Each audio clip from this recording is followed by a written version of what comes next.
watch me whip, whip it. Now watch me nae nae. Okay. Now watch me whip, whip.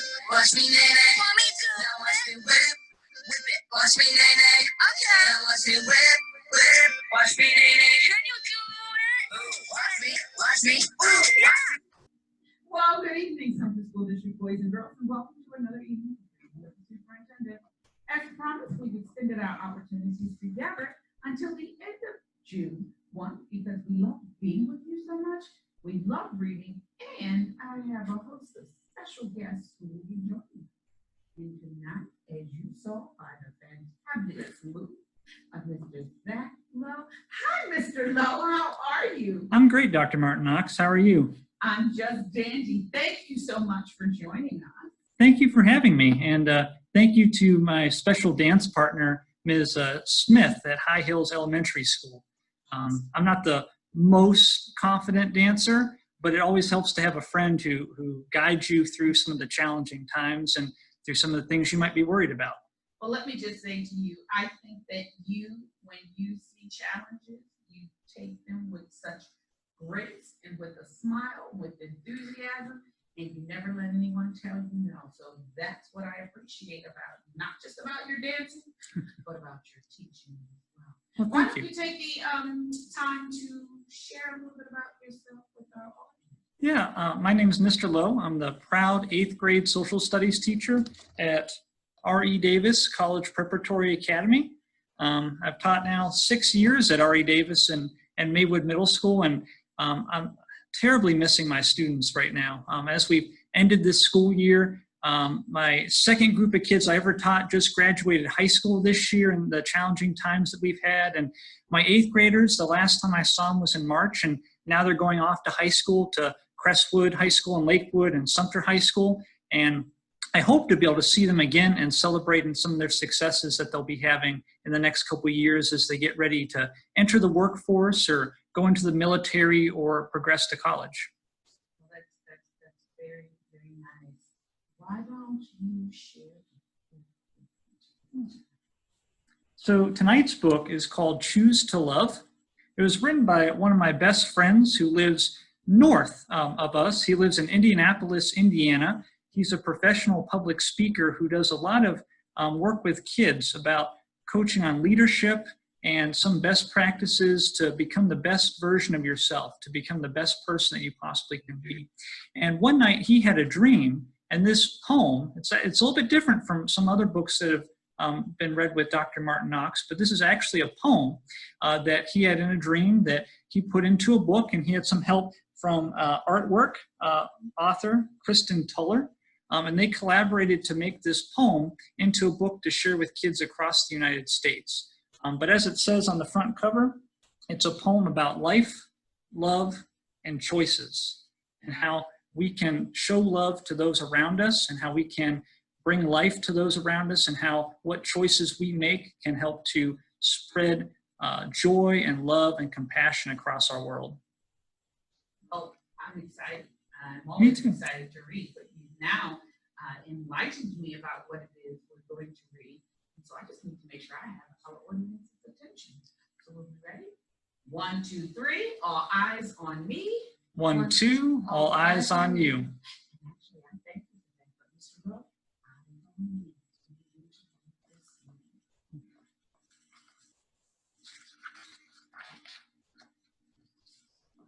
It is amazing in this world today.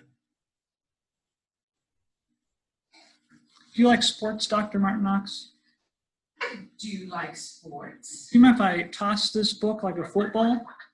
And I guarantee you that I'll catch it. Go long.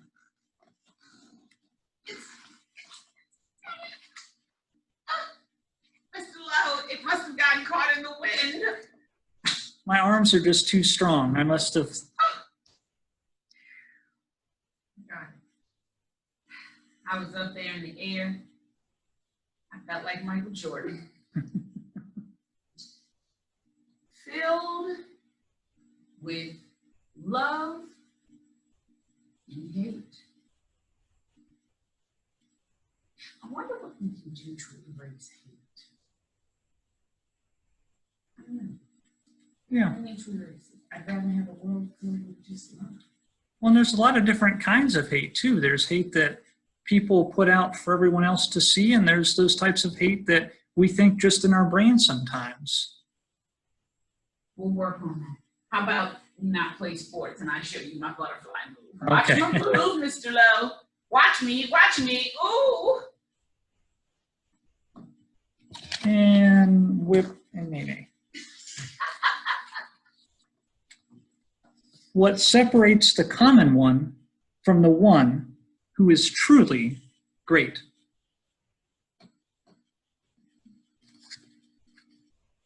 Big hearts.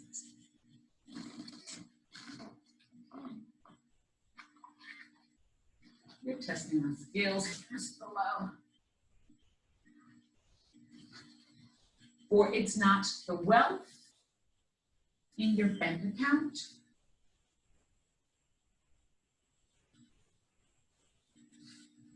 the illustrations. They're beautiful pictures, all hand-drawn and hand-colored, much better than I can do myself. What about the fan you? I've not done this one before, Mr. Lowe. It is toasty today. It And is. this heat just stays even after the sun goes down. Did I fan too hard on this page? No, it was perfect. Or the possessions in your own backyard.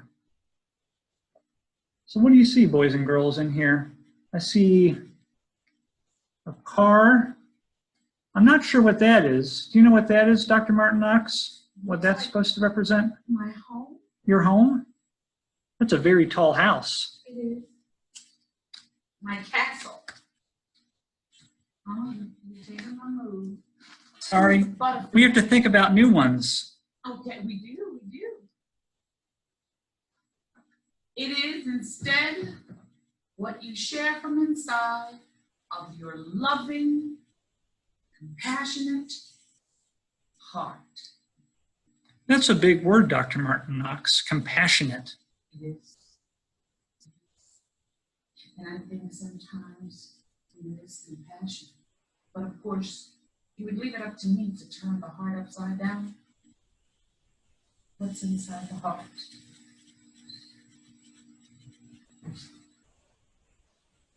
Nice boots. Yeah. I don't wear those types of shoes. Only I would notice that. Sorry. I wonder, Nice illustration. It's gotten even better. I wonder what that represents, Dr. Martin-Knox. I'm thinking that if we talk about people who stomp or walk all over someone's emotions, they can crush their heart. I was even thinking that at the bottom of everyone's shoe, you have a soul. So maybe it has to do with a compassionate soul. But I've never seen the shoes before, so that's just my inference of this book. Well, because I'm very analytical, they jumped out at it. Yeah. You do not choose your color of skin. You don't choose to be born rich or poor.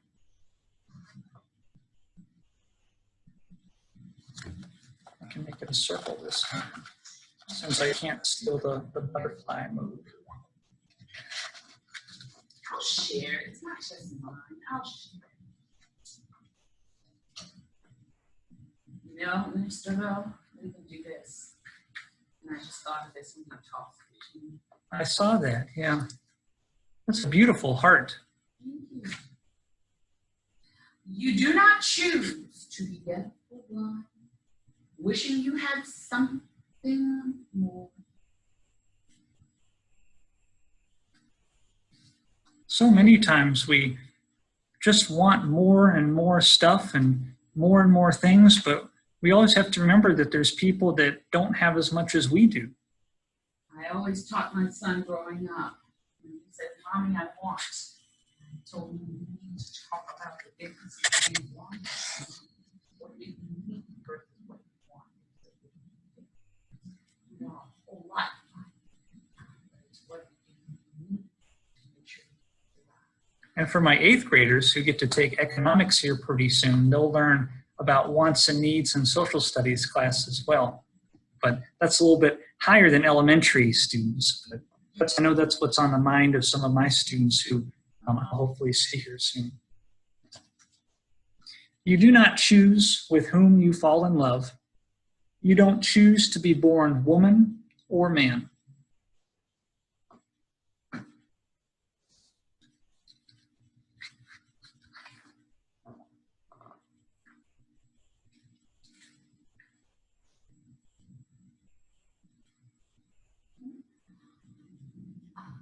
Very important lesson. You do not choose your family. It's all part of God's grace.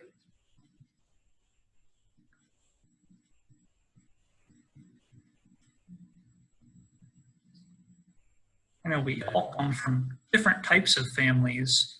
My parents were divorced, and I have step siblings and half siblings, and it's all completely different from some other families that there's a mom and a dad both in the house, and some families have grandparents in the house and aunts and uncles in the house. And we don't choose that, but it just makes us better people. I didn't grow up in a house with mom and dad either. I grew up in a house with just me and my grandma. And your grandma was from Sumter area, wasn't she? She was. So was my grandfather. Really? And although for some it's hard to relate to the differences that others endure, keep in mind there are certain choices that make you shallow or pure. To zoom in for that illustration. And it's very nice. I'm glad you did.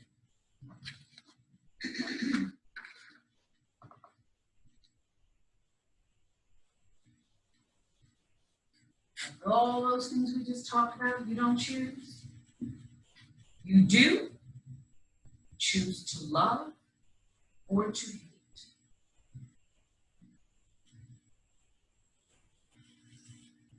Your choice. Was there a choice you made today about choosing to love or hate? I wake up every morning knowing that I'm going to go out to be nice and to be courteous and to love what I do. So, yeah. My family from Ohio, because I'm not originally from South Carolina, they're in town visiting. So part of choosing to love them this morning was making breakfast, scrambled eggs and pancakes and bacon and coffee and orange juice. And that was just a small little way that we were able to choose to love my family. Well, you know what? I'm going to say something. You chose to not invite me. That's what you chose. I'm so sorry. I'll have to bring some breakfast food the next time. You do choose to follow or lead. Read that page again. You do choose to follow or to lead. There's always a lesson in being a leader and not a follower, particularly when the person is following is not. Look at that heart. I worked on it, Dr. Martin-Knox. I see. Hello. Do you think everybody can be leaders, Dr. Martin-Knox, even my 8th graders and our kindergartners and our high school seniors? I do believe, yes. They need to choose to lead love. Let's read the song. It's all in my head. Lead love. What do you think? I think that would make a great song. Or a poem? How about I work on the song or the poem, and then maybe you can work on the dance? You do choose to embrace or ignore others in their time of need. I think that's a really important part of growing up, is realizing when your friends and your neighbors need help and what you can do from right where you're at to be able to help them. I think we've all experienced a time where we needed someone in our corner to support us. Maybe they would be right off the top of my head. I have a couple what I call mentors that they've led me through things from teaching, because teaching's difficult and we always try and get better at it. And from when I was in high school and when I was in college, you always have people that help to support you. I have, and I've always had mentors. It's always great to have what I call them now thought partners. I like that I get idea. into a position where I need someone to just listen, or where I need someone to help me process situations. You always have to have someone you trust. Absolutely. And with that in mind, there are some things in life that you cannot alter. There's some things in life you cannot change that are out of your control.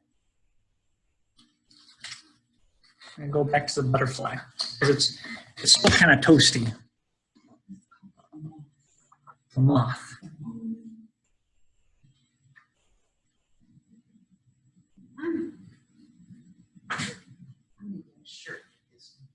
Yeah? But your attitude can change. It's true. My high school principal used to say a quote every morning: your attitude will determine your altitude. Have you ever heard that one? I have, yeah. He used to say it all the time. That was Dr. Glenn. Your attitude. Was that up in Maryland? It was. In my high school in Ohio, they always said a phrase on the end of morning announcements that said, make it a great day or not, the choice is yours. So no matter what happens, you can choose to respond in a good way or a bad way. And speaking of that, and by doing so, you can affect the people who look up to you. Because no matter your age, no matter your height, there's always people who look up to you. There's a lot of my children I know about, you know. I've always looked up to children. Do? Absolutely. You learn a lot from a kid. Especially TikTok dances. Okay, Mr. Lowe. That was, the TikTok dances, what I'm not even going to explain. Yeah, I'm not even it was a challenge for me, but I was able to learn some things from my students. Well, I did that for our students because it was during the virtual spirit week. So the team and I supported them. We did our TikTok dances. I might say we did pretty good. They were great. The meaning of life is the greatest mystery of all. That picture kind of confuses me, Dr. Martin-Knox. I think, have you ever heard the saying, you can't see the forest for the trees? I've never heard that. Maybe that's why I haven't. Yeah, I think that humanity is. Many of life, you can't see the forest for the trees. You allow things to get in your way.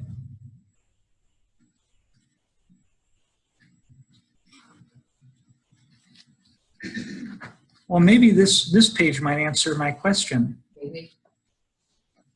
But the answer is easily found. Well, that didn't answer my question yet. But there's another wonderful picture.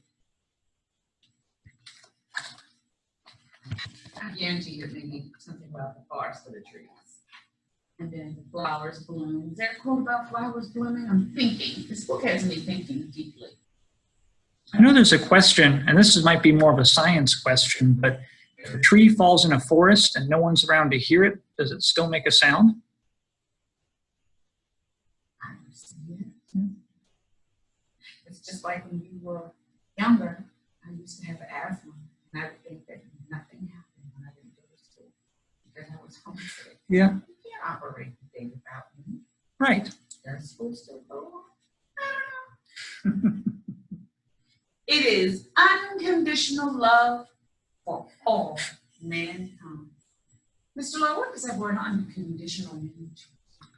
For me, that means that you love people regardless of if they're different than you, regardless if they think differently from you, regardless if they act differently from you. You should still love them unconditionally. You know, there's something that I've always lived by, and I taught my son. What's that? never treat people the way I don't want to be treated. Yeah, absolutely. I will treat you the same way I want to treat you, no matter what. Talk the talk and walk the walk. Absolutely. Absolutely. And this is actually our last page. The book is coming to a close. We have to treat everyone with unconditional love who walk on our common ground. You know, Mr. Lowe, I'm just going to have to invest in that book and put it in my life. You want to borrow my copy? No, I need my own. Yeah. I thank you for allowing me for offering me to borrow it, but I need mine.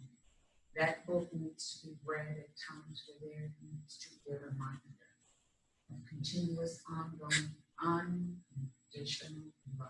I'm going to stop here because usually I ask my guests to give closure to the books that we've read, and I tag along. So. Well, I can actually say, to your point, for my whole 6-year career here teaching in Sumter, I always start off the school year by reading this book. We read it as a class, and then right after we read this book, we come together and develop our rules for the classroom based on what we read in this book. So our class culture, our climate, every time that my kids come into my classroom, we think through, what does it feel like? What does it sound like? What is it to choose to love everybody else in the classroom every single day? And I think the foundation for all of that is creating a climate of respect. Mm-hmm. So I think that is more important than anything when we talk about embracing unconditional love, just establishing the foundation of respect. And you know, I'm just going to end on it. I respect you, Mr. Lowe. Well, thank you. I respect you too. For our children. I think you're wonderful. And thank you for being here. And I really appreciate you selecting and sharing that book. Very powerful. And I don't think it's just a book for children. I think it's a book for adults as well. So let's continue to model what we want our children. Let's model for them what we expect. And so when we respect one another, when we treat each other with unconditional love, we will begin to go to a place where I asked earlier, how do we raise hate?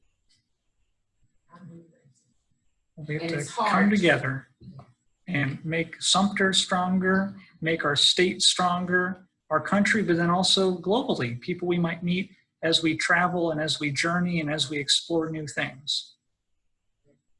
Very powerful book, very powerful book. But again, thank you for reading with me.